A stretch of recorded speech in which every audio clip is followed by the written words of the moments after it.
Black diamond খ্যাত যে ব্যক্তিত্ব তিনি আর কেউ নন, সকলের প্রিয় একজন সঙ্গীতশিল্পী বেবি নাজনীন। জন্ম 23শে আগস্ট 1965। বাংলাদেশে একজন নেপথ্য কণ্ঠশিল্পী এবং রাজনীতিবিদ।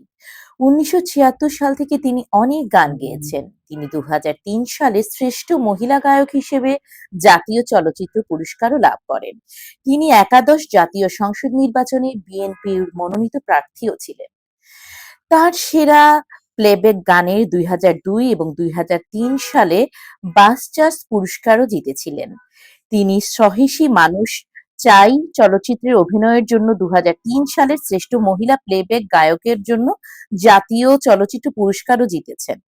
জনপ্রিয় এই শিল্পী ঘুম ভাঙ্গায়া গেলরে মরার কোকিলে এই গান গেয়ে কিন্তু দর্শক হৃদয়ে জায়গা করে নিয়েছিলেন। এছাড়াও এলোমেলো বাতাসে উড়িয়েছে শাড়ির আঁচল, লোকে বলে ঘরে নাকি চাঁদ এসেছে, ওই রংধনু থেকে কিছু কিছু রং এনে দাও না, ও বন্ধুরে তুই কত দূরে, মানুষ নিষ্পাপ এ পৃথিবীতে আসে, দু চোখে ঘুম আসে না, কাল সারা রাত ছিল স্বপনেরও রাত, ও বন্ধু তুমি কই কই রে, কই গেলা নিষ্ঠুর বন্ধুরে। এই গানগুলো যেন আজও শ্রোতাদের মন ছুঁয়ে যায়।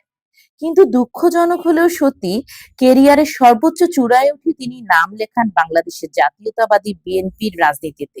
সেই কারণে কিন্তু কোণঠাসা হয়ে এক পর্যায়ে বিদেশে পাড়ি জমান।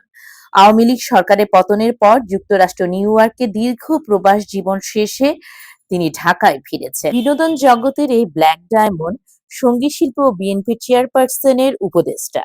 তার গানের মাদকতা যেন হৃদয়ে ছুঁয়ে যায় আজও শ্রোতাদের। বেবি নাজনীনের গানগুলো আবারও ছড়িয়ে যাক বাংলাদেশের